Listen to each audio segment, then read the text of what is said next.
Electrochemistry का सबसे पहला टॉपिक है हमारा electrochemical cells and electrolytic cell. सबसे पहले हमारा फर्स्ट क्वेश्चन है, what is the difference between electrochemical cell and electrolytic cell.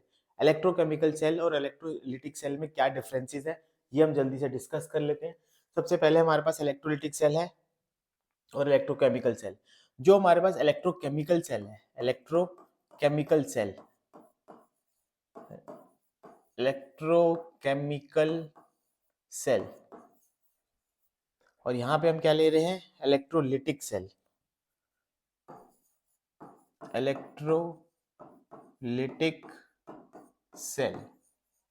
देखिए बहुत बेसिक डिफरेंस है। सबसे पहला डिफरेंस हमारे पास ये हो सकता है कि जो इलेक्ट्रोकेमिकल सेल है इसे हम क्या बोलेंगे, it is a device.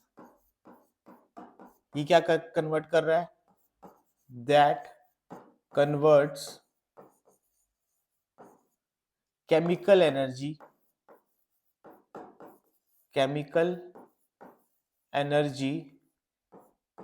Into electrical energy. ठीक है, जो इलेक्ट्रोकेमिकल सेल है वो केमिकल एनर्जी को इलेक्ट्रिक एनर्जी में कन्वर्ट कर रहा है।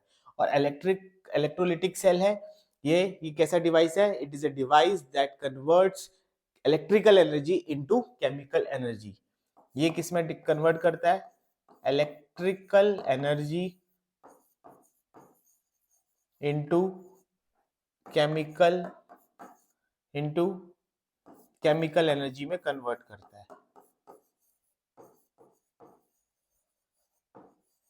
ठीक है, इस सेल में, इलेक्ट्रोकेमिकल सेल में, हमें इलेक्ट्रिकल एनर्जी प्रोवाइड करने की नीड नहीं होती। जो हमारे पास केमिकल होते हैं वो कन्वर्ट होते हैं इलेक्ट्रिकल एनर्जी में। ठीक है, इस डिवाइस में हमें इलेक्ट्रिकल एनर्जी प्रोवाइड करेंगे जो कि वो केमिकल एनर्जी में कन्वर्ट कर देगा। ठीक है, इसका सेकंड पॉइंट हम क्या कह सकते हैं कि ये स्पॉन्टेनियस रिएक्शन होती है। क्या होती है, स्पॉन्टेनियस रिएक्शन। इस डिवाइस में स्पॉन्टेनियस रिएक्शन होती है।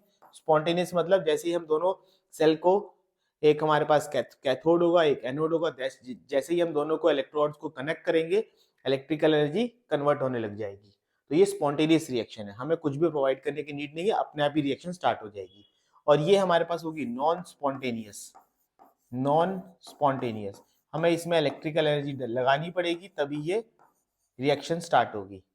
इसकी जो नॉन स्पॉन्टेनियस में जो गिब्स फ्री एनर्जी होती है, डेल्टा जी होता है, वो कैसा होगा, पॉजिटिव। और यहाँ पे जो डेल्टा जी होगा वो कैसा होगा, नेगेटिव।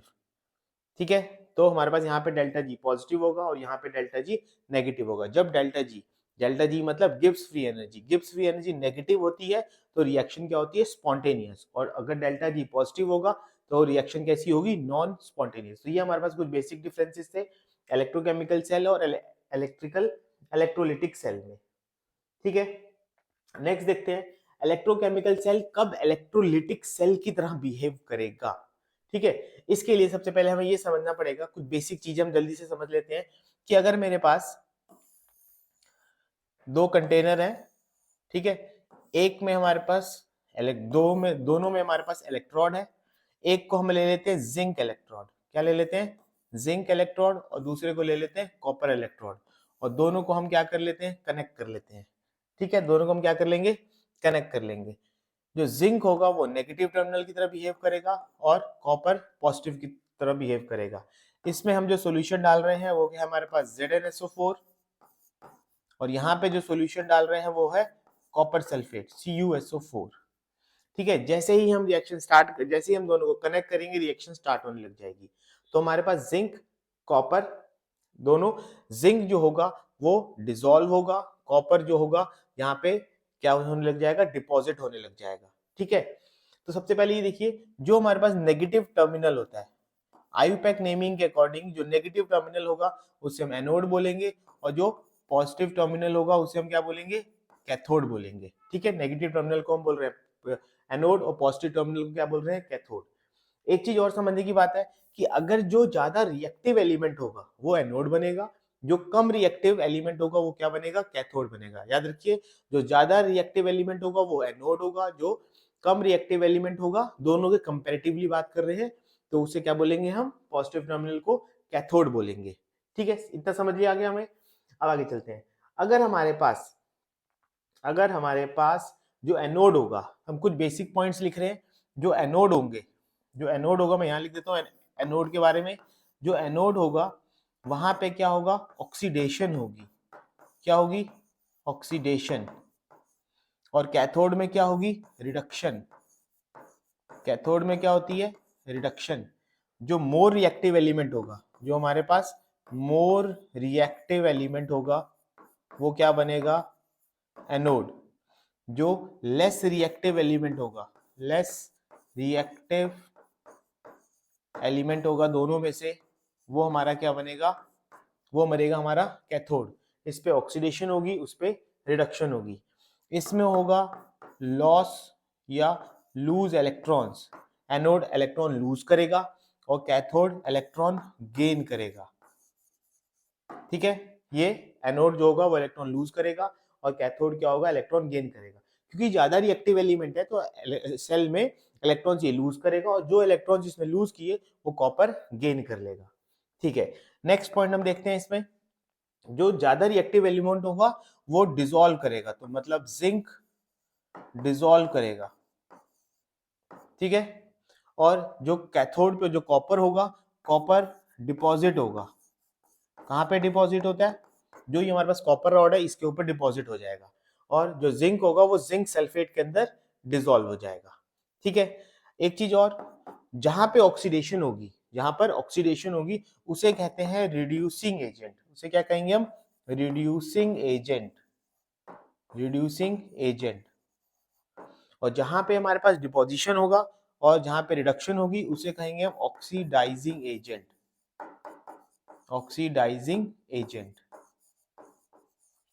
ठीक है, ये हमारे पास कुछ बेसिक चीजें थी जो हमें आगे के लिए भी हमें हेल्पफुल होंगी, जो हमें जल्दी से समझ लेनी है। एनोड पे जो मोर रिएक्टिव एलिमेंट होगा वो एनोड बनेगा, उस पे ऑक्सीडेशन होगी। जहां पे ऑक्सीडेशन होती है वो इलेक्ट्रॉन लूज करता है, और जहां पे ऑक्सीडेशन होगी वही एलिमेंट क्या करेगा, डिसॉल्व होगा अपने सॉल्यूशन में, जिंक सल्फेट में। और जो जिंक होगा ज्यादा रिएक्टिव है, ऑक्सीडेशन हो रही है, उसे क्या कहेंगे, रिड्यूसिंग एजेंट। और जो लेस रिएक्टिव होगा, जस्ट इसका सब कुछ क्या हो जाएगा, रिवर्स हो जाएगा, ऑपोजिट हो जाएगा। ठीक है, ये हमारी कुछ चीजें बेसिक हो गई।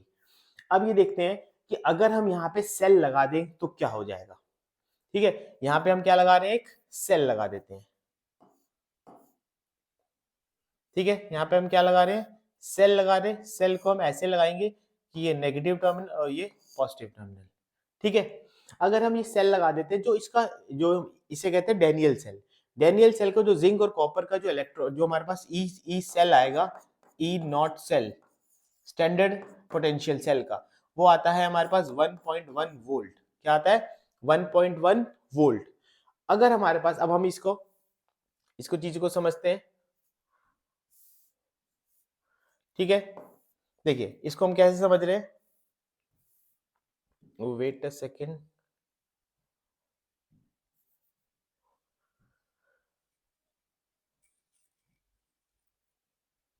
ठीक है,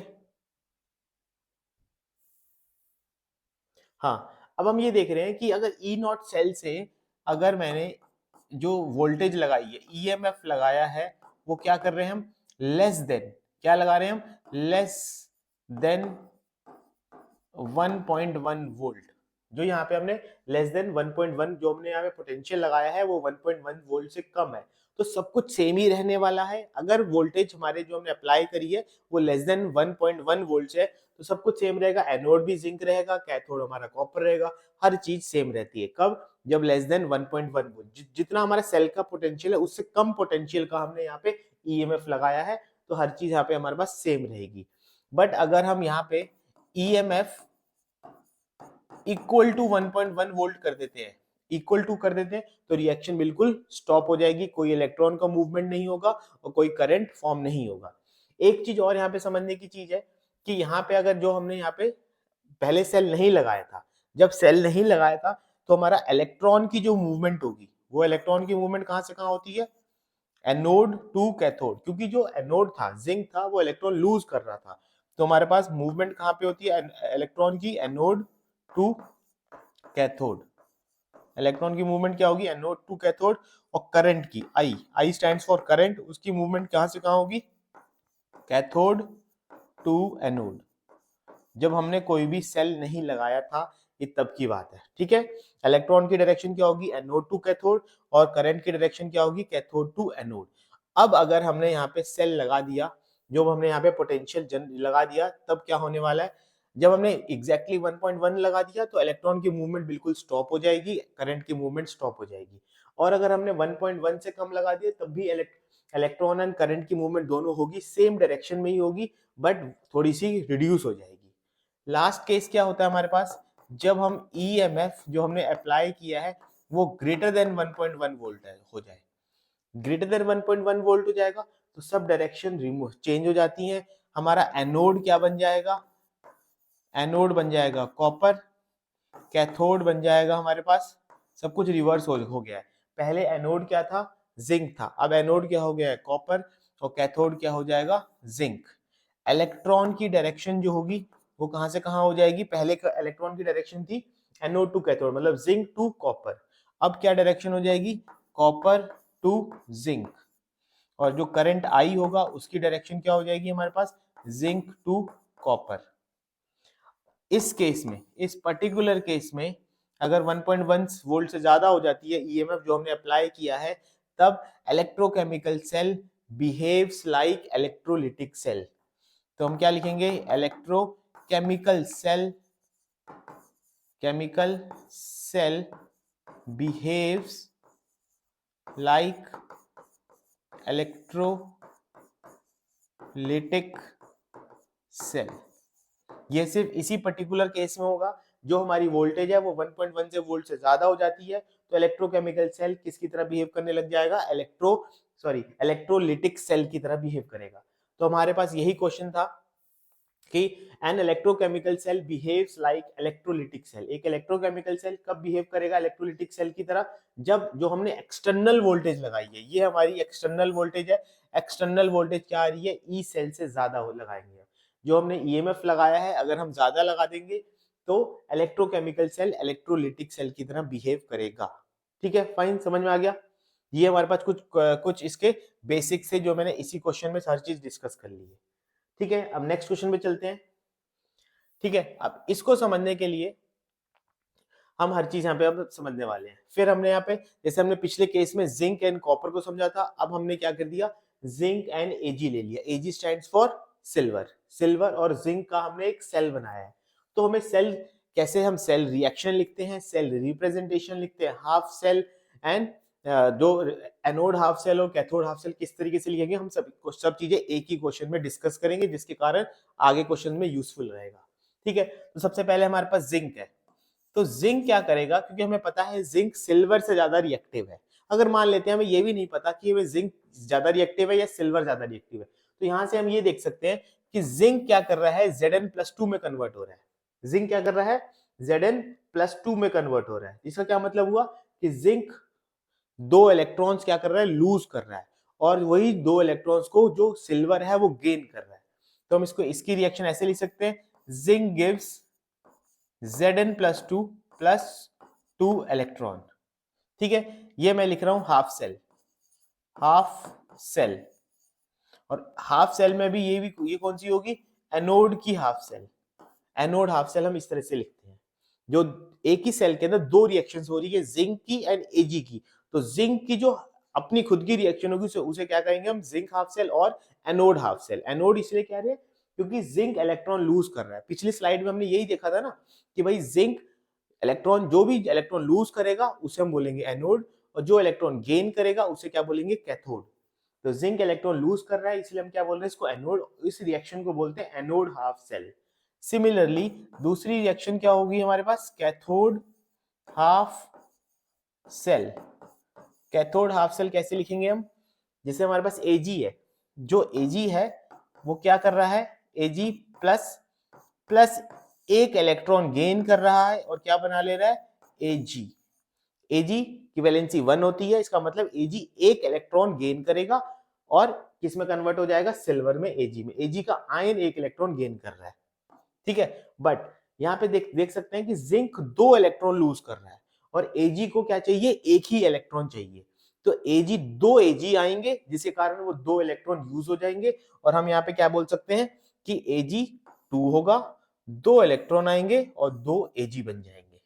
ठीक है, समझ आएगी बात। अब इन दोनों रिएक्शन को हम कंबाइन करेंगे तो हमारे पास क्या बन जाएगी, overall reaction, overall cell reaction.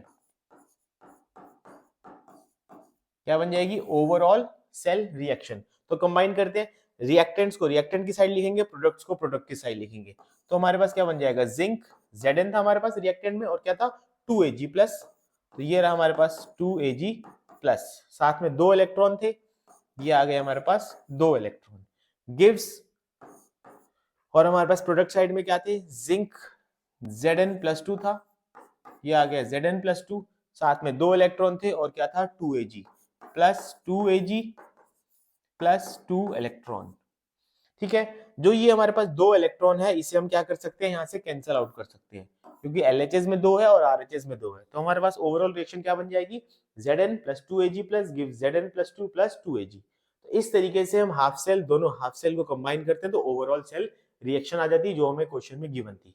तो किसी भी रिएक्शन का हमें हाफ सेल हम इस तरीके से लिखेंगे और दोनों को कंबाइन करके हम ओवरऑल सेल रिएक्शन लिखते हैं। तो हमें ये भी समझ में आ गया कि हाफ सेल कैसे लिखते हैं और ओवरऑल रिएक्शन कैसे लिखते हैं। नेक्स्ट चीज हम देखते हैं, सेल रिप्रेजेंटेशन। सेल को कैसे रिप्रेजेंट करते हैं, सेल, इसे क्या बोलते हैं, सेल रिप्रेजेंटेशन। तो सेल रिप्रेजेंटेशन के लिए हमें क्या करना होता है कि जो एनोड साइड होती है, हम ऐसे लिखते हैं, जो एनोड की साइड है डबल स्लैश डालते हैं जो दोनों को सेपरेट कर रहा है, और यहां हम लिखते हैं कैथोड साइड। ठीक है, तो जो हमारे पास इलेक्ट्रॉन लूज कर रहा है वो बन गया एनोड, मतलब जिंक। तो जिंक क्या बन गया, एनोड। पहले जिंक कैसा था, Zn की फॉर्म में था, बाद में कैसा हो गया, Zn+2 की फॉर्म में आ गया। ठीक है, Zn कैसा फॉर्म में आ गया, Zn2+ की फॉर्म में आ गया। तो एनोड का कंप्लीट हो गया हमारे पास। अब हम लिखेंगे कैथोड की। कैथोड जो था Ag किस फॉर्म में था, Ag+ की फॉर्म में था, तो Ag+ लिख दिया। ये Ag+ बाद में कैसा बन गया, Ag बन गया। तो ये हमारे पास क्या हो जाती है, इसे कहते हैं सेल रिप्रेजेंटेशन। सेल को हमने रिप्रेजेंट किया है, यही हमारा क्वेश्चन था, the correct cell to represent. इनमें से कौन हमारा सेल को रिप्रेजेंट कर रहा है। तो सबसे पहले Zn देखते हैं। Zn हमारे पास लेफ्ट साइड में क्या है, Zn/Zn2+, ये रहा हमारे पास, और Ag+/Ag। तो हमारा ऑप्शन क्या हो गया, डी। ठीक है, इस तरीके से हम हाफ सेल लिखेंगे, ओवरऑल सेल लिखेंगे और सेल को रिप्रेजेंट किया जाता है। नेक्स्ट क्वेश्चन पे आते हैं। If the standard electrode potential of an electrode is greater than 0, ठीक है, इस चीज के लिए हम एक कॉन्सेप्ट समझ रहे हैं कि भाई देखिए, अगर हमारे पास कोई भी एलिमेंट ऑक्सीडाइज्ड हो रहा है और रिड्यूस हो रहा है, तो इसका इलेक्ट्रोड पोटेंशियल से क्या रिलेशन है। ठीक है, अगर हमारे पास इलेक्ट्रोड पोटेंशियल किसी भी से एलिमेंट का, ठीक है, कोई भी हमारे पास एलिमेंट होगा, जैसे हमारे पास जिंक था, Ag था, कॉपर था, कोई भी एलिमेंट होगा, उसका electrode potential greater than hydrogen होता है।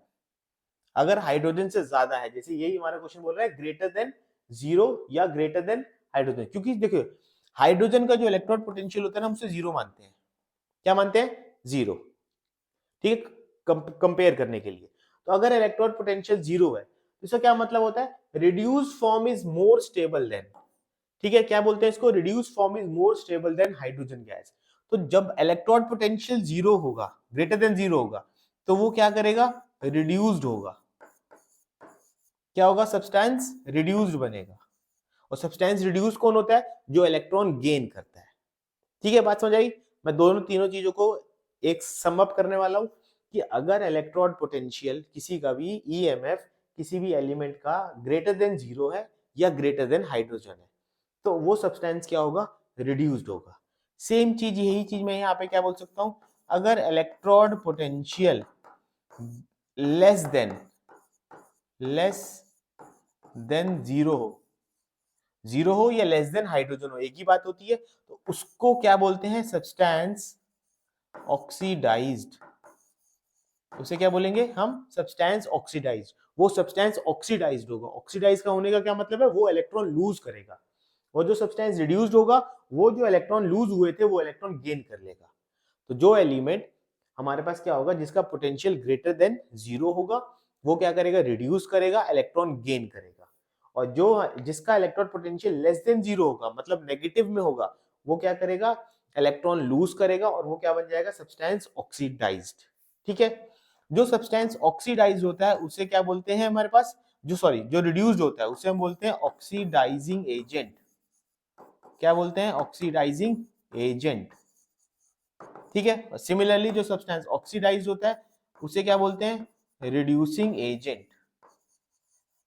ठीक है। ये कुछ बेसिक टर्म्स है जो हमने यहाँ पे डिस्कस करी। तो देखिए समझ, क्वेश्चन क्या था हमारा, कि इलेक्ट्रॉन पोटेंशियल अगर हाइड्रोजन या 0 से ग्रेटर है तो सब्सटेंस रिड्यूस करेगा, मतलब उसकी जो रिड्यूस्ड फॉर्म है वो ज्यादा स्टेबल होगी। तो हमारे पास ऑप्शन ए था। क्यों? क्योंकि जो रिड्यूस्ड फॉर्म है वो ज्यादा स्टेबल है हाइड्रोजन गैस से। ठीक है। इलेक्ट्रॉन पोटेंशियल ग्रेटर देन 0 मतलब वो सब्सटेंस रिड्यूस्ड है। रिड्यूस मतलब वो ज्यादा स्टेबल होगा हाइड्रोजन गैस से। ये हमारे पास ये कॉन्सेप्ट था। नेक्स्ट क्वेश्चन पे आते हैं हमारे पास। देखिए, अगर मैंने अभी डिस्कस किया था कि भाई जो डेल्टा जी होगा वो कैसा होना चाहिए, नेगेटिव, तो रिएक्शन कैसी हो जाएगी, स्पॉन्टेनियस रिएक्शन अपने आप स्टार्ट हो जाएगी। दूसरी चीज क्या होती है कि जो ई नॉट सेल है, ई नॉट सेल है वो कैसा आना चाहिए, पॉजिटिव। ठीक है। ई नॉट सेल कैसा आना चाहिए हमारे पास, पॉजिटिव। ठीक है। समझा की बात ये वाली, कि हमारे पास डेल्टा जी नेगेटिव होना चाहिए और ई नॉट सेल पॉजिटिव होना चाहिए। किसके लिए, एक स्पॉन्टेनियस रिएक्शन के लिए।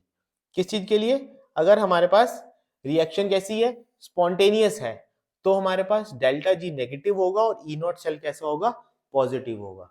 तो डेल्टा जी नेगेटिव कहां पे हमारे पास, सी में, और ई नॉट सेल पॉजिटिव। तो हमारा आंसर हो गया सी। डेल्टा जी नेगेटिव रिएक्शन होगी तो स्पॉन्टेनियस, और ई नॉट सेल पॉजिटिव, ये दोनों कंडीशन सेटिस्फाई करनी चाहिए, तब एक रिएक्शन क्या होगी हमारे पास, स्पॉन्टेनियस हो जाएगी। ठीक है। यहां तक समझ में आ गया। अब हम निकालने जा रहे हैं, हम एक न्यूमेरिकल करेंगे जिससे हम ये सीखेंगे कि एक सेल का स्टैंडर्ड पोटेंशियल कैसे निकालते हैं। ठीक है। स्टैंडर्ड पोटेंशियल, तो हमें क्वेश्चन में क्या निकालना है, ई नॉट सेल। तो स्टार्टिंग करते हैं अपने फॉर्मूले से। ई नॉट सेल जो होता है उसका फॉर्मूला क्या होता है, ई कैथोड। क्या फॉर्मूला होता है, ई कैथोड माइनस ई एनोड। ठीक है।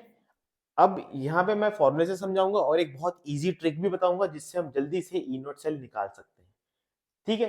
तो हमारे पास क्या क्या दिया हुआ है, हमारे पास एजी की रिएक्शन दी हुई है और एफई की रिएक्शन दी है। रिएक्शन को देख के आप आइडेंटिफाई जल्दी से नहीं कर पाओगे कि कहां पे ऑक्सीडेशन हो रही है और कहां पे रिडक्शन हो रही है, क्योंकि देखिए जहां पे ऑक्सीडेशन होगी वो एनोड बनेगा, उसका पोटेंशियल यहाँ पे आ जाएगा। जहां पे रिडक्शन होगी वो कैथोड बनेगा और वो उसका पोटेंशियल ई कैथोड में आ जाएगा। बट ज्यादातर रिएक्शन में देख के पता नहीं चलता। ठीक है। अगर मैंने ओवरऑल रिएक्शन देखू तो यहां से मुझे पता चल रहा है, क्योंकि Fe किस में कन्वर्ट हो रहा है, Fe2+ में कन्वर्ट हो रहा है, मतलब Fe इलेक्ट्रॉन लूज कर रहा है। ठीक है। मेटल आयन में कन्वर्ट हो रहा है, मतलब वो लूज कर रहा है। अगर ये हमारे पास आयन था, ये देखिए Ag+ था, Ag+ किस में कन्वर्ट हो रहा है, Ag में। तो आयन अगर मेटल में कन्वर्ट होता है तो वो इलेक्ट्रॉन गेन कर रहा है, और Fe क्या कर रहा है, इलेक्ट्रॉन लूज कर रहा है। तो हमारे पास हम ये कह सकते हैं कि जो Fe है वो क्या हो रहा है, ऑक्सीडेशन हो रहा है यहाँ पे, और वो बनेगा हमारा एनोड। ठीक है। और हमारे पास जो Ag है, Ag क्या कर रहा है, इलेक्ट्रॉन गेन कर रहा है, तो वो रिड्यूस्ड हो रहा है, तो वो क्या बनेगा हमारे पास, कैथोड। अब हम यहाँ पे क्या करने वाले हैं, बस यहाँ पे वैल्यूज डाल देंगे। तो देखिए Fe एनोड था तो उसमें हम एनोड की जगह डालेंगे और Ag में कैथोड। तो हमारे पास Ag क्या बन गया, कैथोड। कैथोड का पोटेंशियल कितना दे रखा है, 0.80 वोल्ट, माइनस एनोड का पोटेंशियल कितना दे रखा है, -0.44। ठीक है। माइनस फॉर्मूले का आया और ये नेगेटिव पहले से ही उसके ईएमएफ में दे रखा है। तो हमारे पास सॉल्व करेंगे तो आएगा 0.80 प्लस 0.44, तो हमारे पास कितना आ जाएगा, 4, 1 और 12, तो 1.24 वोल्ट हमारा क्या आ गया, ई नॉट सेल आ गया। ठीक है। ये हमारे पास मेथड था, फॉर्मूले से हमें आइडेंटिफाई करना है और फिर करना है। एक हमारे पास, मेरे पास एक इजी ट्रिक है कि हम डायरेक्टली कैसे फाइंड कर सकते हैं बिना एनोड कैथोड बिना आइडेंटिफाई किए, जल्दी से। तो देखिए हमने पिछली स्लाइड में देखा था कि जो ई नॉट सेल है वो कैसा आना चाहिए, पॉजिटिव आना चाहिए। कैसा आना चाहिए? ई नॉट सेल पॉजिटिव आना चाहिए। तो हम इन दो नंबर्स को इस तरीके से यूज करेंगे कि ई नॉट सेल पॉजिटिव आ जाए। मतलब आगे पीछे करके देखेंगे। अगर मैं इसको आगे रख दूं, फॉर एग्जाम्पल बाय मिस्टेक 0.44 को मैं आगे रख दूं, माइनस आ गया फॉर्मूले का और आ गया ये 0.80, तो हमारा आंसर इससे क्या आ जाएगा? नेगेटिव आ जाएगा। और हमें क्या पता है कि ई नोट सेल कैसा आना चाहिए? पॉजिटिव आना चाहिए। अगर मैंने इसको कैथोड मान लिया और इसको एनोड मान लिया तो ओवरऑल आंसर कैसा आ जाएगा? नेगेटिव आ जाएगा। बट हमें आंसर कैसा चाहिए? पॉजिटिव। तो पॉजिटिव लाने, हमें बस ये देखना है ई नोट सेल निकालने के लिए पॉजिटिव कैसे आ सकता है। तो पॉजिटिव सिर्फ एक ही केस में आ सकता है, 0.80 को आगे रखो, माइनस माइनस 0.44, तो इससे हमारा आंसर क्या आ जाएगा? पॉजिटिव आ जाएगा। तो इस तरीके से हम डायरेक्टली फाइंड कर सकते हैं। फिर समझा रहा हूं मैं कैसे समझ सकते हैं डायरेक्टली। हमें इस तरीके से अरेंज करना है फॉर्मूले में कि हमारा आंसर ओवरऑल कैसा आ जाए? पॉजिटिव आ जाए। आगे पीछे करके देखना है, जिससे भी पॉजिटिव आ जाएगा वो हमारा आंसर आ जाएगा। ठीक है। और इस केस में अगर हमने 0.44 को आगे पहले रख दिया था और 80 को बाद में रख दिया था, तो ओवरऑल आंसर कैसा आ रहा है? नेगेटिव आ रहा है। हमें चाहिए ई नॉट सेल पॉजिटिव, तो पॉजिटिव लाने के लिए 80 को पहले लिखना पड़ेगा और माइनस 0.44 को बाद में, ताकि आंसर हमारा पॉजिटिव आ जाए। तो ये दो मेथड्स हैं जिससे हम ई नॉट सेल इजीली फाइंड कर सकते हैं, और ये हमारे पास एक इजी ट्रिक थी। ठीक है। अब ई नॉट सेल हमें निकालना आ गया। ठीक है। इस नेक्स्ट क्वेश्चन में हमारे पास what is the cell reaction, हमें एक दो चीजें बतानी है, एक सेल रिएक्शन बतानी है और पोटेंशियल बताना है। पोटेंशियल फिर से वही बात हो गई, हमें ई नॉट सेल निकालना है। तो ई नॉट सेल हमें डायरेक्टली आ गया हमें कि कैसे निकालते हैं। हमें आंसर कैसा चाहिए? पॉजिटिव चाहिए। तो चेक करके देखते हैं। अगर मैं पहले इसको आगे रख दूं, माइनस 0.77 को पीछे रख दूं, तो इससे आंसर कैसा आ जाएगा मेरे पास? Negative. Overall minus minus plus करेंगे और ओवरऑल आंसर कैसा आ जाएगा? नेगेटिव आ जाएगा, जो कि गलत है हमारे पास। हमें कैसा चाहिए? पॉजिटिव। तो हम क्या करेंगे? 0.77 को आगे रखेंगे, माइनस, ये माइनस फॉर्मूले का है, और फिर जो वैल्यू दी हुई है हम इसको डाल देते हैं। ठीक है, समझ आ गया। अब हम इसको सॉल्व करते हैं, तो ये आएगा 0.77 प्लस 0.14, तो ये आंसर आ जाएगा 7411 71819। तो 0.91 वोल्ट हमारा पॉजिटिव आ गया। तो ये हमारे पास करेक्ट आंसर हो गया। तो हमारे पास ऑप्शंस में 3 जगह 0.91 दे रखे हैं, 2 जगह 0.91 दे रखे हैं, तो आंसर बी या सी में से एक होगा। ओवरऑल बात समझ आ गई। ई नॉट सेल कैसा आना चाहिए? पॉजिटिव आना चाहिए। अगर हम इस तरीके से करेंगे तो नेगेटिव आ रहा है, और इस तरीके से करेंगे तो पॉजिटिव आ रहा है। तो हमें ये आइडेंटिफाई हो गया कि जो 0.7 है, क्या 0.77 है, ये मेरा क्या बनेगा? कैथोड, क्योंकि फॉर्मूले से मैं कंपेयर करूंगा तो आगे वाला कैथोड होता है, और ये क्या बन जाएगा? मेरा एनोड। ठीक है, हमने आइडेंटिफाई कर लिया कि कैथोड कौन सा होगा और एनोड कौन सा होगा। जो कैथोड होगा वो इलेक्ट्रॉन गेन करेगा, जो एनोड वाला होगा वो लूज करेगा। तो 0.77 किसका था? Fe का था। तो Fe मेरा कैथोड का काम कर रहा है, और SN10 वो किसका काम कर रहा है? एनोड का। तो हमें ओवरऑल रिएक्शन लिखनी है। एनोड में इलेक्ट्रॉन लूज होते हैं। देखिए Sn की जो रिएक्शन दी हुई है हमारे पास, इसमें इलेक्ट्रॉन क्या हो रहे हैं? गेन हो रहे हैं। Sn क्या कर रहा है? 2 इलेक्ट्रॉन गेन कर रहा है इसके अंदर। तो हमें इस रिएक्शन को क्या करना पड़ेगा? रिवर्स करना पड़ेगा। तो हमारी रिएक्शन हो जाएगी Sn gives Sn plus 2 plus 2 electron. ये मेरी बात समझ में आई? मैं क्या कह रहा हूं कि Sn एनोड है, एनोड इलेक्ट्रॉन लूज करता है, बट इस रिएक्शन में क्या दिया हुआ है? इलेक्ट्रॉन वो गेन कर रहा है। तो हम रिवर्स करेंगे तो ये इलेक्ट्रॉन लूज करने लग जाएगा। और जो हमारा 0.77 है, मतलब Fe वो इलेक्ट्रॉन गेन कर रहा है, और कैथोड पे इलेक्ट्रॉन गेन ही होता है, मतलब ये रिएक्शन बिल्कुल ठीक दी हुई है। तो हमारे पास इसको भी लिख देते हैं हम, Fe plus 3 plus electron gives Fe plus 2, ये रिएक्शन है। अब इन दोनों को हम कंबाइन कर देते हैं और हमारा आंसर आ जाएगा। एक लास्ट चीज हमें ये देखनी है, यहाँ पे हमारे पास कितने इलेक्ट्रॉन है? यहाँ पे हमारे पास 2 इलेक्ट्रॉन और यहाँ पे हमारे पास 1 इलेक्ट्रॉन है। हमारी ओवरऑल रिएक्शन में इलेक्ट्रॉन नहीं होने चाहिए, तो इलेक्ट्रॉन को कैंसिल आउट करने के लिए मुझे इस रिएक्शन को किससे मल्टीप्लाई करना पड़ेगा? 2 से। तो ये हो जाएगा 2, ये भी 2 और ये 2 Fe+2। अब हम दोनों रिएक्शन को हम क्या कर रहे हैं? बस जस्ट ऐड कर रहे हैं ओवरऑल रिएक्शन बनाने के लिए। Sn plus 2 Fe+3 plus 2 electron, LHS को हमने एक साथ ऐड कर दिया। अब हम RHS लिख रहे हैं, Sn+2 plus 2 Fe plus 2 plus 2 electron. ठीक है, तो यहां से हमारा 2 इलेक्ट्रॉन से 2 इलेक्ट्रॉन कैंसिल हो गया, तो हमारी ओवरऑल रिएक्शन क्या आ गई? Sn plus 2 Fe plus 3 gives Sn+2 plus 2Fe+2। तो हमारा ये किससे मैच कर रहा है ये देख लेते हैं। Sn है हमारे पास, Sn से इसमें ही है, तो हमारा आंसर आ गया बी। ठीक है, समझ आ गया, ये हमारा आंसर आ गया बी। 2Fe+3 ये रहा, Sn ये रहा हमारे पास, गिव्स Sn+2 एंड 2Fe+2। तो हम इस तरीके से ओवरऑल रिएक्शन भी बनाएंगे और अपना E0 सेल फाइंड करते हैं।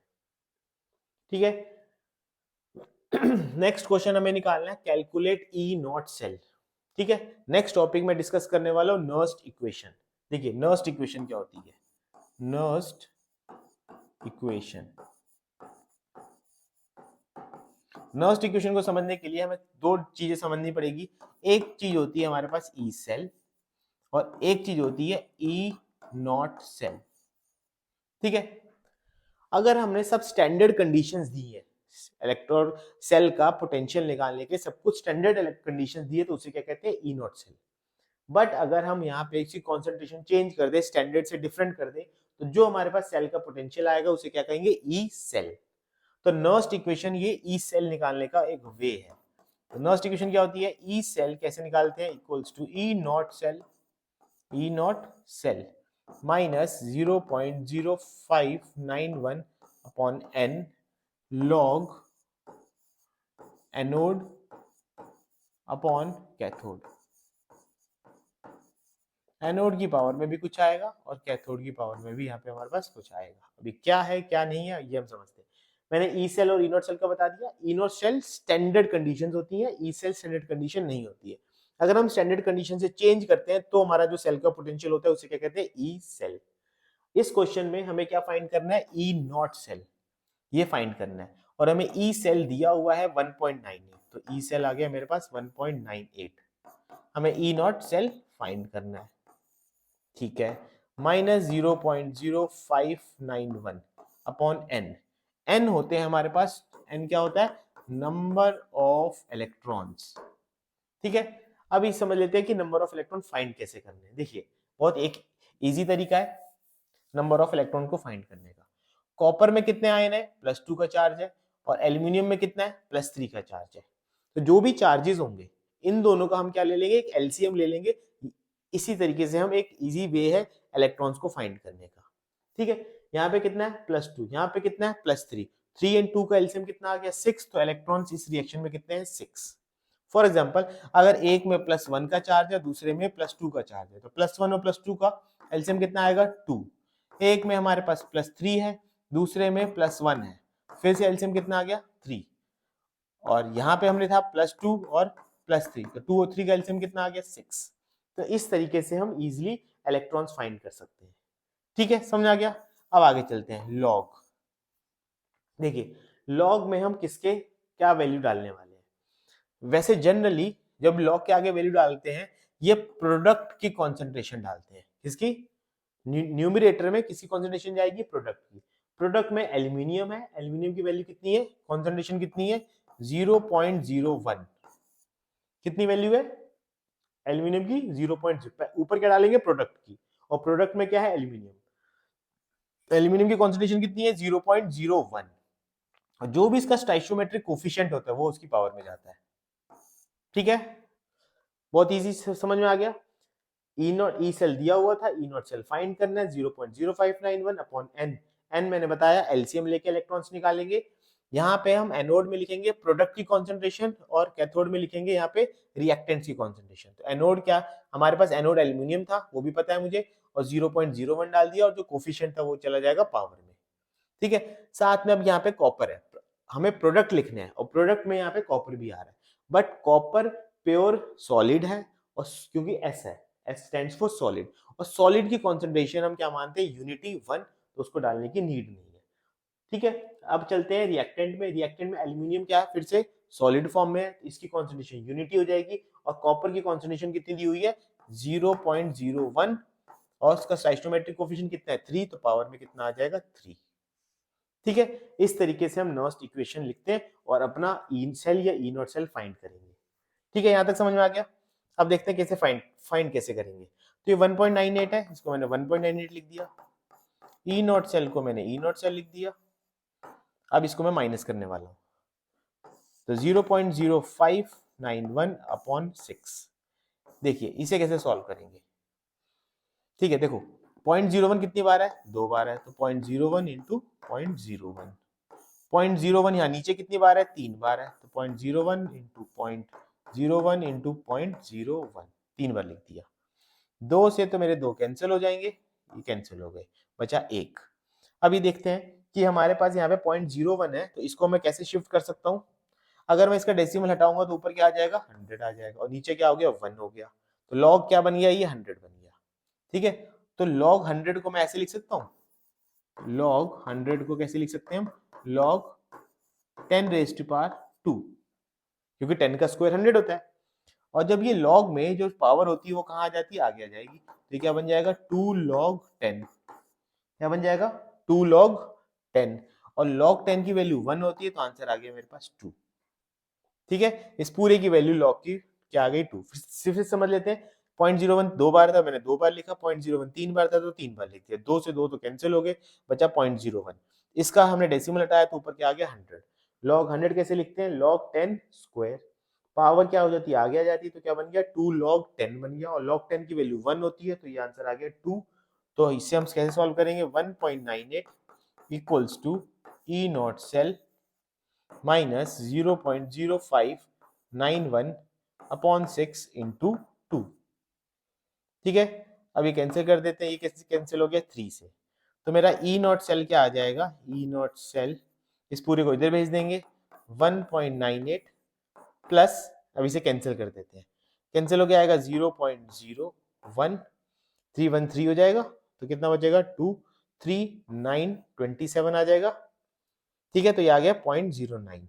तो बस इसको हमें ऐड करना है, किसको, 1.98 को और 0.019 को ऐड कर देंगे तो 999, और ये आ गया 1। तो हमारा आंसर आ गया 1.99 वोल्ट। ये हमारे पास क्या था, ई नॉट सेल। तो इस तरीके से ई नॉट सेल या ई सेल नर्स्ट इक्वेशन से हम फाइंड कर सकते हैं।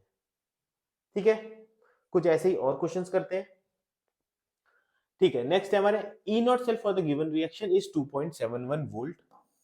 ई नॉट सेल हमारे पास पिछली बार हमें ई नॉट सेल फाइंड करना था, इस रिएक्शन में हमें ई सेल फाइंड करना है, और ई नॉट सेल दिया हुआ है, हमें फाइंड क्या करना है, ई सेल।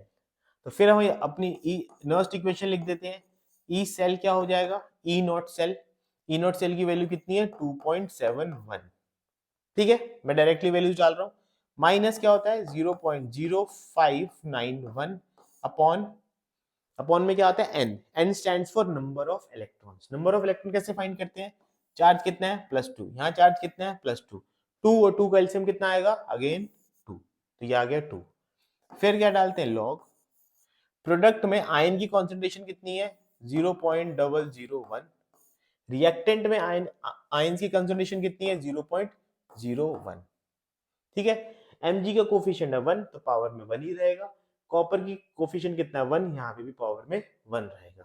बस अब इसको हम सॉल्व कर रहे हैं, 2.71 माइनस 0.0591 अपॉन 2 लॉग, अब इसे कैसे सॉल्व करेंगे, सिंपल है बहुत, नीचे पॉइंट में 3 जीरो लग जाएंगे, और यहाँ पे क्या आ जाएगा, ऊपर 2 जीरो आ जाएंगे, तो ये 2 जीरो से मैं 2 जीरो कैंसिल कर देता हूँ, तो लॉग क्या बन गया 1/10। ठीक है, यहां तक समझ आ गया। फिर अगेन 2.71 माइनस 0.0591 अपॉन 2, इसे मैं कैसे लिख सकता हूँ, लॉग देखो 10 को ऊपर लिखेंगे तो क्या हो जाएगा, ये 10 की पावर -1। ठीक है, 10 की पावर क्या हो गया, 10 की पावर 1 था ना, यहाँ पे पावर में क्या है 1, तो ये ऊपर जाएगा तो 10 की पावर क्या हो जाएगा -1। और मैंने पिछले क्वेश्चन में बताया कि जो पावर होती है वो कहाँ आ जाती है, आगे आ जाएगी, तो ये बन जाएगा 2.71, ये माइनस आगे आएगा तो इसको प्लस कर देगा, और 0.0591 अपॉन 2, इसे मैं कैंसिल आउट कर लेता हूँ, तो 0.02 से कैंसिल करते हैं तो 0.29 ये आ गया। बस हमें इसको ऐड करना है, ऐड कर लिया सिंपल, 2.71 0.029, तो ऐड करके आएगा 9372, तो ये आ गया मेरे पास 2.739 वोल्ट्स, ये आ गया हमारे पास ई सेल। ठीक है, समझ आ गया यहाँ तक, कैसे हम नर्स्ट इक्वेशन को यूज करके हमने ई सेल फाइंड किया। साथ में एक और रिएक्शन दी हुई है, राइट क्वेश्चन दिया हुआ है, right the direction of flow of current. Current की डायरेक्शन बतानी है। तो हमारी वोल्टेज कितनी है, 2.73 आई है। यहाँ पे वोल्टेज कितनी दी हुई है, लेस देन 2.71। मैंने आपको बताया था कि सेल की जो पोटेंशियल है, उस पोटेंशियल से हम कम पोटेंशियल लगाते हैं तो जो डायरेक्शन एक्चुअल में चल रही थी वही डायरेक्शन रहेगी इलेक्ट्रॉन की भी और करंट की भी। ठीक है तो ये वैल्यू जो हमारी है ये कम है, 2.71 लेस देन 2.71 है। तो जो डायरेक्शन है, जो करंट हमारे पास किसकी डायरेक्शन निकालनी है, डायरेक्शन ऑफ करंट। जो करंट की डायरेक्शन होती है, देखो इलेक्ट्रॉन की डायरेक्शन क्या होती थी हमारे पास, anode to cathode, A to C, और करंट की डायरेक्शन क्या होती है, cathode to anode, C to A. ठीक है, ये करंट की डायरेक्शन होती है। इस रिएक्शन में हमें फिर से आइडेंटिफाई करना पड़ेगा कैथोड कौन है और एनोड कौन है। तो मैंने क्या बताया था, Mg +2 में कन्वर्ट हो रहा है, एक मेटल आयन में कन्वर्ट हो रहा है ना, जो मेटल आयन में कन्वर्ट हो रहा है, ध्यान रखना मेटल आयन में, तो उसे क्या कहते हैं, एनोड। तो Mg मेरा क्या बन गया, एनोड, और कॉपर क्या बन गया मेरा, कैथोड। तो यहाँ पे डायरेक्शन क्या हो जाएगी करंट की, क्या था हमारे पास, कॉपर टू मैग्नीशियम, ये हमारी करंट की डायरेक्शन हो जाएगी फर्स्ट पार्ट के लिए, कॉपर टू मैग्नीशियम। अगर हम 2.71 वोल्ट से ज्यादा लगा देते हैं, तो मैंने क्या कहा था कि अगर वोल्टेज जो सेल की वोल्टेज है उस वोल्टेज से ज्यादा लगाते हैं, थोड़ा बहुत यहाँ पे माइन्यूट सम एक मैथमेटिकल डिफरेंस आ रहा है, ये यहाँ पे होना चाहिए था 2.73 से ज्यादा, या ई नॉट सेल को भी यूज कर सकते हैं। ठीक है, तो अगर हम यही रहने दें 2.71 से हमारी अगर ज्यादा वोल्टेज लगा देंगे तो डायरेक्शन क्या हो जाएगी हमारी, रिवर्स हो जाएगी, और क्या बन जाएगा, Mg2 कॉपर। ठीक है, अगर हम सेल पोटेंशियल से ज्यादा लगा देते हैं तो हमारी डायरेक्शन क्या हो जाती है, रिवर्स हो जाती है, और वो एक इलेक्ट्रोलिटिक सेल की तरह बिहेव करने लग जाएगा, और डायरेक्शन क्या हो जाएगी, Mg2 कॉपर। ठीक है, नेक्स्ट क्वेश्चन में चलते हैं। ठीक है, तो हमने क्या क्या देख लिया, ई नॉट सेल कैसे फाइंड करते हैं, ई सेल कैसे फाइंड करते हैं with the help of Nernst equation. Next topic पे आते हैं हम, Gibbs free energy delta G not. ठीक है, गिब्स फ्री एनर्जी का फॉर्मूला होता है -NF(E0) सेल। ठीक है, या अगर मेरे पास डेल्टा जी निकालने को बोला है तो वहां पे हो जाएगा -FNFE सेल। अगर स्टैंडर्ड बोला है तो स्टैंडर्ड सेल का पोटेंशियल डालेंगे, अगर स्टैंडर्ड नहीं बोला तो स्टैंडर्ड का नहीं डालेंगे, ई नॉट सेल नहीं डालेंगे, ई सेल डालेंगे। ठीक है, मुझे बोला डेल्टा जी नॉट बोला है, तो डेल्टा जी नॉट बोला है तो सबसे पहले मुझे क्या निकालना पड़ेगा, अपना ई नॉट सेल निकालना पड़ेगा। ई नॉट सेल का क्या फॉर्मूला था, अभी हमने देखा था, ई कैथोड माइनस ई एनोड। ठीक है, तो कैथोड माइनस एनोड, ये एक चीज मैंने और बताई थी, ई नॉट सेल निकालने के लिए हमारा आंसर कैसा आना चाहिए, पॉजिटिव आना चाहिए। आगे पीछे करो, जिससे आंसर पॉजिटिव आ जाए वो हमारा आंसर हो जाएगा। तो यहाँ चलते हैं, हमारे पास जिंक की दी हुई है और कैडमियम की दी हुई है। तो अगर मेरे पास क्या है, 0.4 वोल्टेज है। अगर मैं इसको इस तरीके से माइनस करूं, 0.4 माइनस -0.76, इससे आंसर क्या आ जाएगा, मेरे पास पॉजिटिव आ जाएगा, और यही हमारा आंसर हो जाएगा। 0.4 प्लस 0.76, तो ये आंसर कितना आ जाएगा, ये 40 है तो 6 7 4 11 1.16 वोल्ट आ जाएगी। पॉजिटिव आ रहा है तो मतलब हमने काम ठीक किया अपना। तो ई नॉट सेल कितना आ गया, 1.16 वोल्ट। ठीक है, ई नॉट सेल आ चुका है। अब हम डेल्टा जी फाइंड कर लेते हैं। तो जो हमारा डेल्टा जी होगा, डेल्टा जी नॉट, ये कितना हो जाएगा, -n। n क्या होते हैं, नंबर ऑफ इलेक्ट्रॉन्स। यहाँ पे भी नंबर ऑफ इलेक्ट्रॉन देखते हैं, जिंक के आयन कितने हैं, +2, कैडमियम के +2 मतलब 2 and 2 का एलसीएम कितना आएगा, अगेन 2, तो ये हमारा नंबर ऑफ इलेक्ट्रॉन्स 2 है। इस फॉर्मूले में F क्या होता है, फेरेडेज कांस्टेंट, और फेरेडे कांस्टेंट की वैल्यू आपको लर्न करनी है 96500, और क्वेश्चन में दी भी हुई है 1 फेरेडे इक्वल्स टू 96500। ठीक है, और ई नॉट सेल मेरा कितना है, 1.16। इससे हमारा आंसर जूल्स में आ जाएगा, बस तीनों को जस्ट एक मल्टीप्लिकेशन करना है और हमारा आ जाएगा डेल्टा जी नॉट। तो इस तरीके से हम गिब्स फ्री एनर्जी का चेंज निकालते हैं, किस फॉर्मूले से, -FNF(E0) सेल। ठीक है, अब अपने नेक्स्ट क्वेश्चन में चलते हैं। राइट द नर्स्ट इक्वेशन लिखनी है हमें, फिर वही सेम क्वेश्चन, नर्स्ट इक्वेशन लिखनी है। नर्स्ट इक्वेशन कैसे लिखते हैं, फिर से वही सेम चीज, E cell equals to E not cell. Question में ई नॉट सेल नहीं दिया हुआ हमें, तो हमने लिख दिया E not cell -0.0591 upon N. N कितने होंगे, यहाँ पे भी +2 है, यहाँ पे भी +2 है, 2 और 2 का एलसीएम 2 आ गया, अपॉन में 2 डाल देंगे। जो जो चीज हमें गिवन है वो हम नर्स्ट इक्वेशन में डाल देंगे, जो चीज गिवन नहीं है उसे छोड़ देंगे। लॉग प्रोडक्ट साइड में आयन क्या है, जिंक, तो जिंक प्लस 2 की कॉन्सेंट्रेशन, स्क्वायर ब्रैकेट्स में डालना है, ध्यान रखना में, अपॉन लेफ्ट हैंड साइड मतलब रिएक्टेंट्स में आयन क्या है Cu, तो Cu प्लस 2। ठीक है, जिंक का कोफिशिएंट 1 है तो पावर में 1 रहेगा, कॉपर का कोफिशिएंट 1 है तो पावर में 1 रहेगा। तो ये हमारे पास क्या आ गई, नर्स्ट इक्वेशन आ गई है। ठीक है, तो इसका फर्स्ट पार्ट हो गया हमारे पास कि इस तरीके से नर्स्ट इक्वेशन लिखते हैं। सेकंड पार्ट क्या बोल रहा है, how will the E cell affected when concentration of copper ion is increased. ठीक है, अगर हमने कॉपर आयन की वैल्यू को इंक्रीज किया तो ई सेल पे क्या इफेक्ट पड़ेगा, इंक्रीज होगा या डिक्रीज होगा। तो देखिए इंक्रीज डिक्रीज को करने के लिए हम एक सिंपल सी चीज क्या कर देते हैं, देखो अगर मैं इसको ऊपर नीचे करूंगा, कॉपर को ऊपर कर दूंगा और जिंक को नीचे कर दूंगा, तो यहाँ पे क्या आ जाएगा, प्लस का चार्ज आ जाएगा, मतलब प्लस आ जाएगा, चार्ज नहीं प्लस आ जाएगा। ठीक है, और ये हो जाएगा मेरा log Cu plus 2 upon Zn plus 2, यहाँ पे प्लस 2 था। ठीक है, अभी हमने क्यों किया वो अभी हम समझते हैं। अगर मैंने कॉपर आयन को हमने क्या किया, इंक्रीज किया, तो फर्स्ट केस में क्या हुआ, Cu प्लस 2 इंक्रीज हुआ। ठीक है, Cu प्लस 2 क्या हुआ, इंक्रीज हुआ।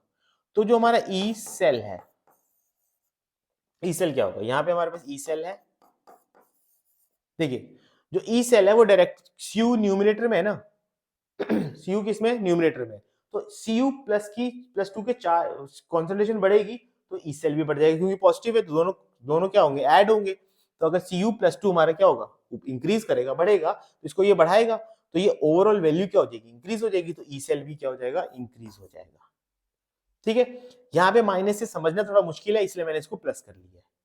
ठीक है, समझ आ गया। सेकंड केस में क्या कह रहा है, ये फर्स्ट केस हो गया कि ई सेल भी इंक्रीज हो जाएगा। सेकंड केस में क्या कह रहा है, Zn को हमने अगर बढ़ा दिया तो क्या होगा, Zn प्लस 2 की कॉन्सेंट्रेशन हमने इंक्रीज कर दी। देखो Zn कहाँ आ रहा है, इस केस में डिनोमिनेटर में आ रहा है, तो ई सेल इसके क्या हो जाएगा, इनवर्सली प्रोपोर्शनल हो जाएगा, उल्टा काम करेगा। तो Zn अगर बढ़ेगा तो ई सेल क्या हो जाएगा, डिक्रीज हो जाएगा, ई सेल क्या होगा, डिक्रीज हो जाएगा। तो इस तरीके से हम कॉन्सेंट्रेशन इंक्रीज और डिक्रीज को बता सकते हैं कि एक चीज इंक्रीज होगी, दूसरी चीज क्या होगी, डिक्रीज होगी। हमारे हमारे 50% ऑफ क्वेश्चंस इसी तरीके के आने वाले एग्जाम्स में। क्यों, क्योंकि अब इनकी वेटेज ज्यादा बढ़ गई है कि जो चीज लॉजिक से हम समझ सकते हैं, एनालिटिकली एनालाइज कर सकते हैं, वो क्वेश्चन मेजर आएंगे। तो ये क्वेश्चन इस तरीके के हैं कि अगर हमने टॉपिक को समझा हुआ है तब हम इजीली कर सकते हैं, अदरवाइज हमने रटा हुआ है बिना समझे तो हम क्वेश्चन को सॉल्व नहीं कर पाएंगे। तो समझने की यहाँ पे बहुत नीड है। ठीक है, नेक्स्ट क्वेश्चन पे आते हैं, calculate the EMF of the cell at 25 degree Celsius. ये सेम वही क्वेश्चन है बट डायरेक्टली हो जाएगा हमारे पास। हमें क्या निकालना है, ई सेल निकालना है। तो जल्दी से कर देते हैं, ई सेल हमारे पास क्या आएगा, पहले इन दोनों को यूज करेंगे ताकि ई नॉट सेल की वैल्यू हमारी क्या आ जाए, पॉजिटिव आ जाए।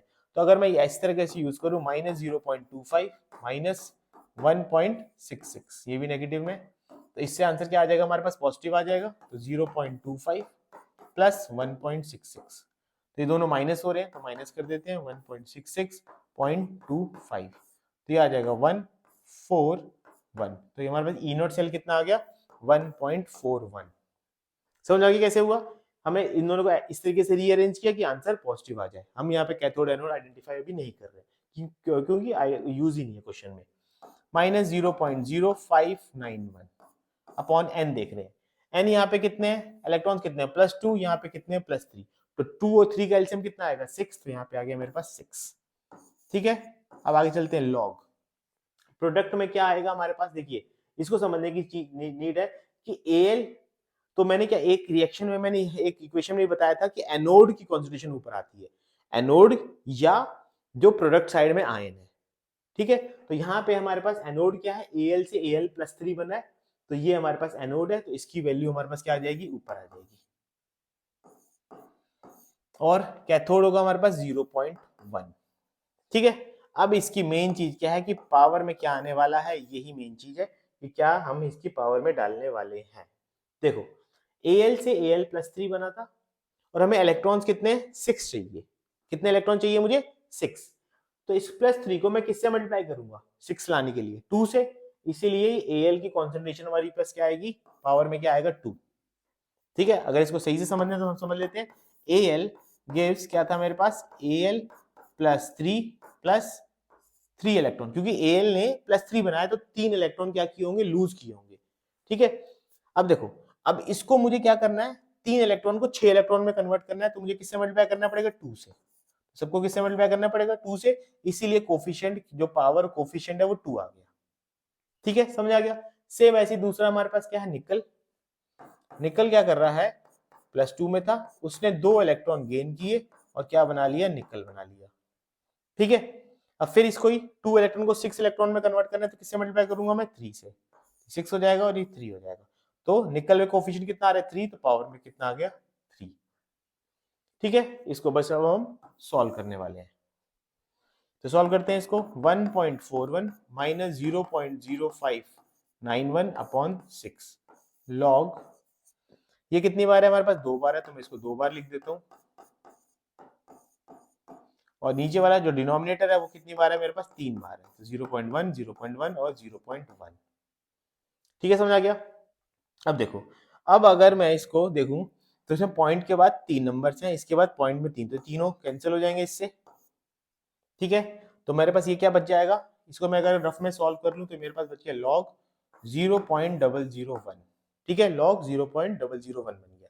इसे मैं कैसे लिख सकता हूं? लॉग 10⁻⁻3। कैसे लिख सकते हैं? 10⁻⁻3। कैसे, ये कैसे आया? यस, इस तरीके से आया 0.001। इसका मैं डेसिमल हटाऊंगा तो कितने जीरो आ जाएंगे? 3 जीरो आ जाएंगे। तो क्या बन गया? 1/1000 बन गया। तो ये आ गया मेरे पास 1/1000। ठीक है, 1/1000 आ गया। तो इसको मैं ऐसे लिख सकता हूँ 1/10⁻3। अब जब ये ऊपर आएगा तो क्या बन जाएगा? 10⁻⁻3। फिर देख लो कैसे किया मैंने। 0.001 था, पॉइंट डेसिमल हटाया तो नीचे 3 जीरो आ गए, 10⁻3 हो गया। अब ये 10⁻3 ऊपर जाएगा तो क्या बन जाएगा? लॉग 10⁻3। लॉग में अगर पावर नेगेटिव पावर होती है वो कहाँ आ जाएगी? आगे आ जाएगी, तो -3 लॉग 10 हो जाएगा। और लॉग 10 कितना होता है? 1, तो क्या बच गया? -3। तो ये आ गया 1.41 माइनस 0.0591 अपॉन 6 इंटू 3, क्योंकि इस पूरे की वैल्यू मेरी कितनी आ रही थी? 3, सॉरी -3। तो जो माइनस होगा, ये पूरे की वैल्यू कितनी आ रही है? 3 आ रही है, -3। तो ये इसको प्लस कर देगा, तो आ गया मेरा 1.41 प्लस, और ये 3 से मैं 2 कैंसिल कर दूंगा और 2 से डिवाइड करूंगा तो 0.029। इसको मैं बस ऐड कर लेता हूँ, 1.41.029, ये आ गया 9341। तो 1.439 मेरी क्या हो गई? वोल्टेज। ठीक है, तो इस तरीके से हमने ये सॉल्व किया है। अगर इस तरीके से हम सॉल्व कर रहे हैं तो हमें लॉग की वैल्यूज को भी यूज करना नहीं पड़ा, अगर हम लॉग को अपने थोड़ा सा इजी तरीके से सॉल्व करेंगे तो। ठीक है, अब हम चलते हैं नेक्स्ट क्वेश्चन पे। नेक्स्ट क्वेश्चन हमारा इक्विलिब्रियम कांस्टेंट क्या है। सेम नर्स्ट इक्वेशन यूज करने वाले हैं और हम इक्विलिब्रियम कांस्टेंट निकालते हैं। देखो, सबसे पहले एक कॉन्सेप्ट समझते हैं। जो ई सेल होता है वो किसके इक्वल होता है? E not cell minus 0.0591 upon n log, यहाँ पे होता है एनोड की कॉन्सेंट्रेशन, पावर में कुछ होगा, अपॉन कैथोड की कॉन्सेंट्रेशन, और यहाँ पे भी कुछ पावर होगी, इसकी वाई ले लिया मैंने। अगर मुझे इक्विलिब्रियम निकालना है तो मैं क्या करना पड़ेगा? इसकी इक्विलिब्रियम की इक्वेशन लिखनी पड़ेगी, जो होगी E not cell equals to E not cell minus 0.0591 upon n. यहाँ पे चेंज आ जाता है और ये हो जाता है लॉग केसी। ये केसी की वैल्यू होती है। केसी क्या होता है? Equilibrium constant. ये आ गया मेरे पास। एट इक्विलिब्रियम, इक्विलिब्रियम पर क्या हो जाएगा? इक्विलिब्रियम पे ई सेल 0 हो जाता है। क्यों 0 हो जाता है? जब इक्विलिब्रियम स्टेज रीच कर गई तो ना इलेक्ट्रॉन को ट्रांसफर इधर से इधर जो हो रहा है, कैथोड टू एनोड हो रहा है, ना ही एनोड टू कैथोड हो रहा है, कोई मूवमेंट नहीं हो रही है, तो ई सेल कितना आ जाता है मेरा? 0। अगर मैं यहाँ 0 डाल दूंगा तो ये बन जाएगा मेरे पास 0 equals to E not cell और आगे की जो भी कंडीशन लिखी हुई है। ठीक है, तो इसको मैं लिख ही देता हूँ। तो क्या हो जाएगा? -0.0591 upon n log K C. तो यहां से हमारे पास क्या आ जाता है? E not cell equals to 0.0591 upon n log K C. तो इस तरीके से हम हमारा इक्विलिब्रियम कांस्टेंट निकालेंगे। ध्यान रखना है, इक्विलिब्रियम एट इक्विलिब्रियम पे ई सेल 0 होता है और इक्विलिब्रियम का फॉर्मूला हमारा ये निकलता है। तो हमें क्या निकालना है? ई नॉट सेल निकालना है। तो बस डायरेक्टली वैल्यूज पुट कर रहे हैं, 0.0591 अपॉन एन। एन कितने चेक करते हैं, यहाँ पे आयन है +2, यहाँ पे आयन है +2, 2 और 2 का एलसीएम 2, तो 2 आ गया। और यहाँ पे आ गया log के सी। किसी की कुछ वैल्यू दी हुई होगी हमारे पास। Equilibrium constant for the reaction is 10। Equilibrium constant कितना दिया हुआ है हमारे पास, केसी की वैल्यू हमारे पास कितनी दी हुई है 10, तो यहाँ पे हमने डाल दिया 10। और log 10 कितना होता है हमारे पास, बताओ। log 10 हम बहुत बार कर चुके हैं। log 10 हो गया 1, तो हमारे पास वैल्यू कितनी आ जाएगी 0.0591 अपॉन 2, तो ये हमारे पास क्या हो जाएगा, log 10 1 हो जाएगा, तो आंसर आ जाएगा मेरे पास 0.029 वोल्ट्स। ठीक है, समझ में आ गया। इक्विलिब्रियम कांस्टेंट को हम इस तरीके से यूज करने वाले हैं।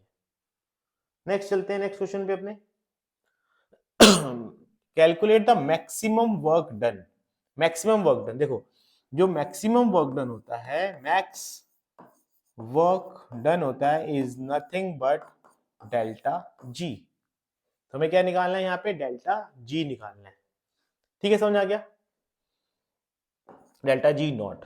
और दूसरा क्या निकालना है, लॉग के सी भी फाइंड करना है। तो सबसे पहले डेल्टा जी निकालते हैं। डेल्टा जी का फॉर्मूला हमने क्या देखा था, -NF-E0 सेल। ठीक है, NF-E0 सेल। तो सबसे पहले माइनस, ठीक है, एन कितने हैं, कितने नंबर ऑफ इलेक्ट्रॉन्स है ये हम फाइंड कर लेते हैं। देखो यहाँ पे Ag क्या है प्लस, और यहाँ पे क्या है Ni क्या है +2, तो 1 और 2 का एलसीएम कितना आ गया 2, तो इलेक्ट्रॉन्स कितने हो गए 2। फेरेडे कांस्टेंट हमें दिया हुआ है, हमें लर्न भी कर लेना चाहिए 96500। अब क्या बच गया मेरे पास, E0 सेल। E0 सेल कैसे फाइंड करते हैं, जैसे हम नॉर्मली फाइंड कर रहे थे अपना E0 सेल, यहाँ अलग से हम E0 सेल फाइंड करते हैं अपना। मुझे आंसर कैसे चाहिए, E0 सेल का पॉजिटिव चाहिए, तो इसको हम इन दोनों को इस तरीके से रीअरेंज करेंगे कि ताकि आंसर हमारा क्या आ जाए, पॉजिटिव। तो पॉजिटिव एक ही तरीके से आ सकता है, 0.80 माइनस -0.25। इस तरीके से हमारा आंसर कैसा आ सकता है, पॉजिटिव। तो ये आ गया मेरे पास 0.80 प्लस 0.25, दोनों को ऐड करेंगे तो आ जाएगा 5, 8, 9, 10, तो 1.05 वोल्ट, तो यहाँ पे आ जाएगा 1.05। तो इस तरीके से हमारा delta G Gibbs free energy joules में आ जाएगी, जो कि नेगेटिव आएगी। ठीक है, जैसे एक मल्टीप्लाई करना है। नेक्स्ट निकालना है लॉग केसी। लॉग केसी के लिए हमने पिछले स्लाइड में करा था कि जो E0 सेल होता है वो किसके इक्वल होता है, बताओ किसके इक्वल होता है, 0.0591 अपॉन n log kc। ठीक है, तो यहाँ पे मुझे क्या फाइंड करना है, ये मुझे kc फाइंड करना है, ये मुझे log kc फाइंड करना है। तो log kc यहाँ से हम क्या बोल सकते हैं कि भाई log kc मेरा क्या आ जाएगा, बताओ क्या आ जाएगा, n E0 सेल अपॉन 0.0591। ठीक है, log kc n ऊपर चल जाएगा और 0.0591 नीचे आ जाएगा। सॉल्व कर लेते हैं इसको। n कितने थे इलेक्ट्रॉन्स, हमारे 2 थे। E0 सेल हमारा निकला था 1.05 अपॉन 0.0591। इसको सॉल्व कर लो तो ये हमारी वोल्टेज log kc आ जाएगा मेरे पास, और log की डायमेंशंस नहीं होंगी, ये log kc की वैल्यू आ जाएगी इस तरीके से। ठीक है, समझ आ गया। नेक्स्ट क्वेश्चन में चलते हैं। अब हमारे पास एक नेक्स्ट क्वेश्चन ऐसा है कि हमें सेल का पोटेंशियल नहीं निकालना, मुझे एक इलेक्ट्रोड का पोटेंशियल निकालना है। ठीक है, किसका पोटेंशियल निकालना है, इलेक्ट्रोड का। देखिए क्वेश्चन क्या है, जिंक रॉड को मैंने 0.01 सॉल्यूशन जिंक सल्फेट में डिसॉल्व किया, मतलब डिप किया, टेम्परेचर दिया, मुझे इलेक्ट्रोड का पोटेंशियल निकालना है। तो देखो यूज हम वही करने वाले हैं, E0 मतलब E equals to E0 minus 0.0591 upon n log। अब देखते हैं ये log में क्या आएगा, ये थोड़ा सा डिफरेंस आएगा, वो मैं पहले आपको समझा देता हूँ कि log के आगे क्या क्या वैल्यूज आएंगी। हमारे पास जिंक रॉड है, ठीक है, तो जिंक के आयन होंगे, ये 2 इलेक्ट्रॉन गेन करेंगे और क्या बना लेंगे, जिंक। ठीक है, और मैंने क्या कहा था, यहाँ पे सिर्फ आयनिक कॉन्सेंट्रेशन आती हैं, सॉलिड लिक्विड्स नहीं आते। तो प्रोडक्ट, मैंने कहा था प्रोडक्ट साइड की वैल्यू को हम न्यूमरेटर में डालेंगे और रिएक्टेंट साइड को डिनोमिनेटर में डालेंगे। तो यहाँ पे हमारे पास जिंक है जो कि सॉलिड फॉर्म में है, और सॉलिड की कॉन्सेंट्रेशन कितनी होती है 1, और जिंक +2 है, और जिंक की कॉन्सेंट्रेशन कितनी है हमारे पास क्वेश्चन में दी होगी, चेक करते हैं। जिंक की कॉन्सेंट्रेशन कितनी है 0.01 जिंक आयन की, तो यहाँ पे आ जाएगा 0.01। ठीक है, समझ आ गया। हाँ, अब इसको सॉल्व कर लेते हैं। ई नॉट की वैल्यू कितनी दी हुई है, माइनस, यहाँ पे हम ई नॉट की वैल्यू में पुट कर रहा हूँ, ये है माइनस 0.76, तो माइनस 0.76, और एन कितने थे, कितने इलेक्ट्रॉन थे हमारे पास, यहाँ पे 2 इलेक्ट्रॉन थे, तो यहाँ पे मैं क्या डाल दूंगा 2, तो ये हो जाएगा 0.029 लॉग। इसे सॉल्व करते हैं, ये मेरा क्या है लॉग 1/0.01, इसका डेसिमल हटाऊंगा तो ऊपर क्या आ जाएगा लॉग 100, और लॉग 100 को मैं कैसे लिख सकता हूँ लॉग 10 का स्क्वायर, 2 आगे आ जाएगा तो 2 लॉग 10, और 2 लॉग 10 कितना हो जाएगा 2, क्योंकि लॉग 10 कितना होता है 1, तो यहाँ पे आ गया मेरा लॉग, सॉरी, तो ये हमारे पास वैल्यू कितनी आ जाएगी 2 आगे आ चुका है, तो इंटू 2 हो गया है। तो मैं इसको भी क्या करता हूँ, इसको भी ऐसे ही रहने देता हूँ, 0.0591 अपॉन 2 इंटू 2 कर देता हूँ ये मैं, ठीक है, मैंने क्या कर दिया इंटू 2 कर दिया, क्योंकि इस 2 से ये 2 कैंसिल हो जाएगा, और ये वैल्यू आ जाएगी माइनस 0.76 माइनस 0.0591, इन दोनों को मैं ऐड कर देता हूं, तो मेरी आ जाएगी 0.0591 और 0.76, तो जो मेरा आंसर देगा 91 56 11 718 0.81, ये आ गया मेरा 0.8191 वोल्ट्स, ठीक है, और नेगेटिव साइन। तो इस तरीके से हम एक इलेक्ट्रोड का पोटेंशियल निकालते हैं, सब कुछ वही सेम रहता है, बस यहाँ पे हमेशा जब भी इलेक्ट्रोड को पोटेंशियल लगना है तो यहाँ पे हमेशा न्यूमरेटर में 1 रहेगा, और यहाँ पे कॉन्सेंट्रेशन रहेगी जो आयन है, और बाकी हर चीज सेम रहेगी नर्स्ट इक्वेशन जैसी, और यहाँ पे भी हमें ई नॉट सेल्फ फाइंड नहीं करना होता क्योंकि ई नॉट हमें दिया होता है क्वेश्चन में, ठीक है। नेक्स्ट में चलते हैं, नेक्स्ट टॉपिक है कि देखिए कोरोजन से बचने के लिए आयरन के ऊपर कौन सा मेटल हम डिपॉजिट करेंगे, ठीक है। जैसे मेरे पास यहाँ पे मैंने ले लिया कि मेरे पास आयरन है, और आयरन के ऊपर मुझे कोई मेटल डिपॉजिट करना है, तो यहाँ पे मैं किस चीज कौन सा मेटल डिपॉजिट करूं ताकि आयरन जो जो अंदर आयरन है वो क्या हो जाए प्रोटेक्ट हो जाए, वो कोरोड नहीं हो, ठीक है, क्या हो जाए वो कोरोड नहीं हो। तो उसको प्रोटेक्ट करने के लिए हमें इससे बेटर ऑक्सीडाइजिंग, और जो जो सब्सटेंस ऑक्सीडाइज जल्दी हो जाएगा, देखो अगर आयरन से प्रोटेक्ट करना, आयरन को प्रोटेक्ट करना है तो बाहर वाला कोरोड हो जाए बट अंदर वाला कोरोड नहीं हो, कुछ हमें ऐसा लगाना है। तो बाहर वाला कोरोड कैसे हो जाएगा आयरन से पहले, जिसका भी नेगेटिव इलेक्ट्रोड पोटेंशियल होगा आयरन से ज्यादा, देखिए Y में पोटेंशियल कितना है -0.14, आयरन में है -0.44, हमें क्या करना है आयरन को प्रोटेक्ट करना है, इसके ऊपर हमें कोटिंग करनी है कि which is better for coating, किसकी कोटिंग हमें कर दे ताकि आयरन प्रोटेक्ट हो जाए। आयरन का पोटेंशियल कितना है 0.44, वाई का कितना है, तो हमें 0.44 से बड़ी नेगेटिव वैल्यू चाहिए होगी, तो जो कि है हमारे पास x, तो जो हमारा x होगा बेटर कोटिंग के लिए होगा, बेटर फॉर कोटिंग, क्योंकि क्यों ऐसा है, क्योंकि इसका मोर नेगेटिव इलेक्ट्रोड पोटेंशियल है। तो अगर हमसे पूछा जाए कि किसकी कोटिंग की जाए, अगर हमारे पास अंदर आयरन है तो आयरन के ऊपर किसकी कोटिंग करेंगे, जिसकी ज्यादा नेगेटिव पोटेंशियल होगा, तो इन दोनों में से Y का पोटेंशियल छोटा है, इसका 14 है, इसका 44 है, इसका 2.36 है, तो ज्यादा है, हमें नेगेटिव से कंपेयर नहीं करना, नेगेटिव को छोड़ो, सिर्फ एब्सोल्यूट वैल्यूज देखनी है, तो 2.36 वैल्यू 0.44 से बड़ी है, इसलिए X की कोटिंग कर देंगे ताकि X पहले ऑक्सीडाइज हो जाएगा तो हमारा आयरन ऑक्सीडाइज नहीं होगा, मतलब कोरोड नहीं होगा, तो X को करेंगे क्योंकि X का मोर नेगेटिव इलेक्ट्रोड पोटेंशियल है, ठीक है। नेक्स्ट क्वेश्चन कर रहे हैं, calculate the potential for half cell containing this one and the half cell हमारे दिया हुआ है, तो फिर सेम वही चीज करनी है, हमें पोटेंशियल निकालना है, हाफ सेल का पोटेंशियल निकालना है, तो हमारे पास क्या मेथड होता है, हमने अभी डिस्कस किया था, सेम वही करने वाले हैं, ई सेल निकालेंगे equals to E not cell, E not कितना दिया हुआ है हमारे पास 1.33 माइनस 0.0591 अपॉन एन, एन कितना हो जाएगा, कितने इलेक्ट्रॉन है ये हमें चेक करने हैं यहाँ पे हमारे पास, तो देखो यहाँ पे हमें साफ साफ खुद ही दिया हुआ है 6 इलेक्ट्रॉन है, अगर इलेक्ट्रॉन साफ साफ दिए हुए हैं तो हमें एलसीएम एलसीएम कोई देखना नहीं है, सिर्फ डायरेक्टली इलेक्ट्रॉन की वैल्यू पुट कर देंगे। अब आगे चलते हैं, लॉग प्रोडक्ट साइड में आयन की कॉन्सेंट्रेशन, प्रोडक्ट में क्रोमियम Cr है और वाटर है, तो वाटर तो लिक्विड है, उसको यूज नहीं करना। क्रोमियम की कॉन्सेंट्रेशन हमें चेक करनी है, Cr+3 की कॉन्सेंट्रेशन ये दी हुई है, कितनी है 0.01 Cr+3 की कॉन्सेंट्रेशन है, तो ये हो जाएगा 0.01। ठीक है, समझ आ गया? वेट अ सेकेंड, तो ये हो गया 0.01।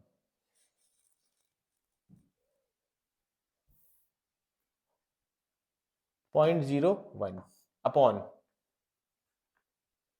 ठीक है, आगे चलते हैं। अपॉन में किसकी वैल्यू आएगी, ये होगी 0.01, और क्रोमियम कोफिशिएंट कितना है 2, तो इसकी पावर में कितना आ गया 2। ठीक है, मैं क्या कर रहा हूँ, प्रोडक्ट साइड की आयनिक कॉन्सेंट्रेशन यूज कर रहा हूँ, तो क्रोमियम की थी हमारे पास 0.01 और पावर में कितना आ गया 2, क्योंकि कोफिशिएंट हमारे पास यहाँ पे 2 है। रिएक्टेंट में देखते हैं, रिएक्टेंट में आयन हमारे पास दो फॉर्म में है, एक Cr2O7 है, तो Cr2O7 यहां से मिलेगा जिसकी कॉन्सेंट्रेशन 0.01 है, तो 0.01, कोफिशिएंट कुछ है नहीं, तो ये एज इट इज रहेगा। लास्ट है हमारा हाइड्रोजन, हाइड्रोजन की कॉन्सेंट्रेशन कितनी दी हुई है 10 की पावर -4, तो 10 की पावर -4, कोफिशिएंट 14 है, तो पावर में कितना आ जाएगा 14। ऐसा देख के लग रहा है कि बहुत बड़ा क्वेश्चन है, बहुत मुश्किल है, बहुत इजी है ये।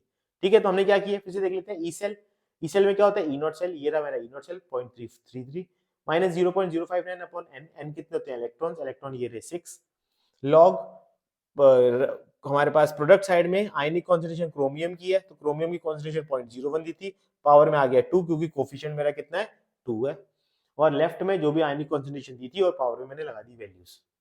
सॉल्व करते हैं, 1.33 हो गया माइनस 0.0591। कभी भी इन दोनों को कैंसिल आउट मत किया करो, क्योंकि 6 इससे कैंसिल हो सकता है, हर क्वेश्चन में किसी ना किसी से कैंसिल हुआ है। ठीक है, तब इसको सॉल्व करते हैं, कैसे सॉल्व करेंगे, लॉग 0.01 कितनी बार है, 2 बार है, तो 0.01 मैंने 2 बार लिख दिया, अपॉन नीचे 0.01 एक बार है, एक बार लिख दिया, और ये कितना हो जाएगा, पावर 10 की पावर -456, क्योंकि पावर की पावर मल्टीप्लाई हो जाती है, एक से हमारा एक ही कैंसिल आउट हो चुका है। ठीक है, अब क्या बच गया, इसको सॉल्व करते हैं, इसको मैं अलग से सॉल्व कर लेता हूँ।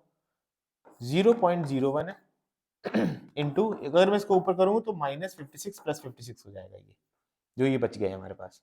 ठीक है, इसे मैं कैसे लिख सकता हूँ, पॉइंट हटाऊंगा तो नीचे क्या आ जाएगा 100,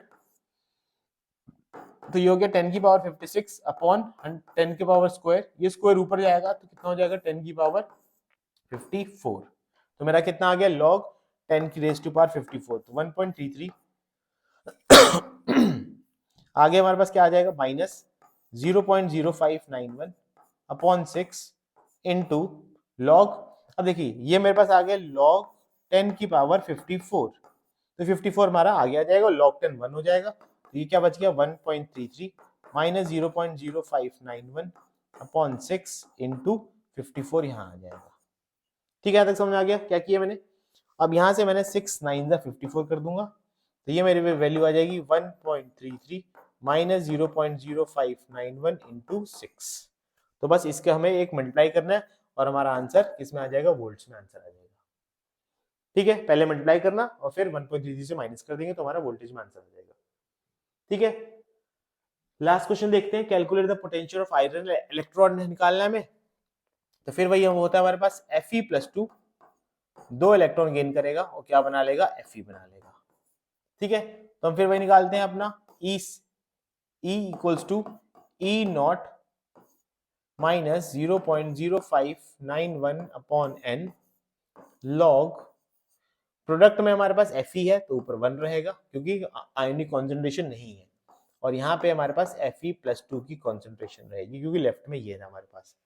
E नॉट हमारे पास कितना दिया हुआ है, देखिए देख के बताओ कितना दिया हुआ है, यहाँ पे एक नेगेटिव आना चाहिए, ये है -0.45 माइनस 0.0591 अपॉन n कितने होंगे, क्योंकि 2 +2 है तो 2 इलेक्ट्रॉन होंगे, लॉग 1 अपॉन Fe+2 की कॉन्सेंट्रेशन कहीं दी होगी, ये रही हमारे पास Fe+2 की कॉन्सेंट्रेशन 0.01, तो 0.01 सॉल्व कर लेते हैं बस, -0.45 माइनस 0.0591 अपॉन 2, इसको सॉल्व हम रफ में करते हैं, देखते हैं क्या आता है, तो ये हो जाएगा लॉग, डेसिमल हटा देंगे तो ऊपर क्या आ जाएगा 100, 100 को लिख सकते हैं 10 का स्क्वायर, और 10 का स्क्वायर का 2 आगे आ जाएगा, तो ये हो जाएगा 2 log 10। log 10 1 हो गए, तो हमारा आंसर कितना आ गया 2। ठीक है, तो यहाँ पे हम क्या डाल देते हैं 2, जो कि 2 से 2 कैंसिल हो जाएगा, हमारा आंसर आ जाएगा -0.45 -0.0591। बस इसको हमें ऐड करना है 0.45 और 0.0591। ठीक है, तो 1 9 0 एंड 5, तो ये आ गया हमारे पास आंसर आ गया माइनस में 0.5091 वोल्ट्स। ठीक है, ये हमारे पास आयरन का इलेक्ट्रोड पोटेंशियल होगा। इस तरीके से हम आयरन का इलेक्ट्रोड पोटेंशियल फाइंड करते हैं या किसी भी मेटल का इलेक्ट्रोड पोटेंशियल फाइंड करते हैं। ठीक है, समझ में आ गया ओवरऑल, इस तरीके के क्वेश्चन हमारे पास।